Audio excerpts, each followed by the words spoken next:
Okay, once we've made it to this stage, now we kind of want to start to add details to the shadows, because of course we know some areas are darker, some areas are lighter.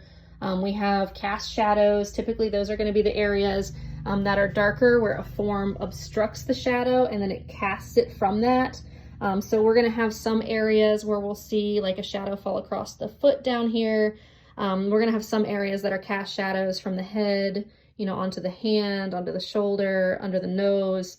You'll be able to see those a little better once we get to the drawing. But the idea is now we're going to start to finesse some of these areas, right? And what I typically start to do is I start to gradually darken the areas that have more shadow. So underneath her hand here, for example, we have sort of this area that's cast, goes onto her shoulder. And then we have sort of a spot on her shoulder right here that almost follows this little bit of a line, right? So this core shadow, remember how we used to do the sphere and we had reflected light, the shadow gradually wrapped around and it's darker right in the middle. That's what we want to pay special attention to, are some of these little darker areas, right? So basically what we're doing at this stage is we're adding shadow and more detail. This is where we'll start to see the bone structure matter, right? So especially right here on her wrist, you see a little spot where the shadow starts kind of dark right from that wrist bone. And that's because the light hits up here and that's a hard turn. So it gives us a little darker area of shadow there, and then it softens down here near her elbow. Keep going. So on her neck, we have an area where her neck comes down and makes more shadow. We have this shadow sort of cast by her collarbone. Now here's an area where it gets a little bit darker, and that's coming from the edge of her arm. Same down here.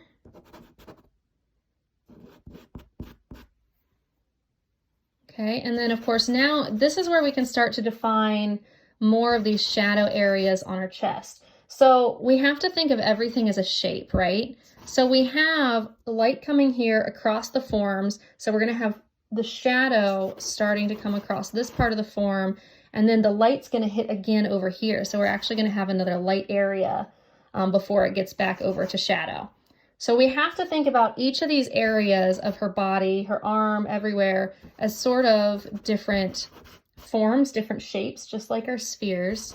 And we're going to keep emphasizing those shadow areas.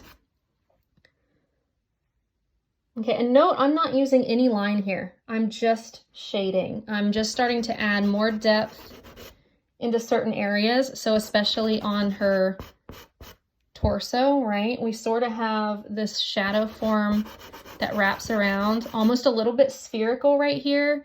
We have this edge you'll see over here where it gets a lot darker, right? That's because her form wraps around and then this leg comes out, so it catches the light. So those are the kind of areas we want to pay special attention to, because sometimes that's where our shadows will get darker and will give us sort of those lines that we can use to indicate form.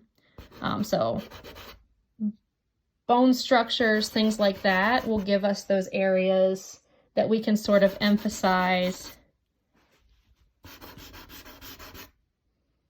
Same thing down her leg. You're going to have some areas, like I said, that are going to be more shadow, less shadow.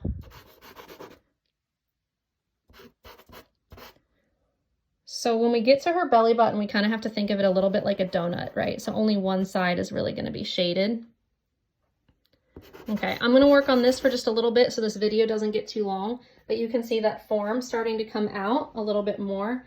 And that's basically all I'm going to be doing, is making sure that the shadow side, I have lighter areas and darker areas, and then I'll come back on for the face.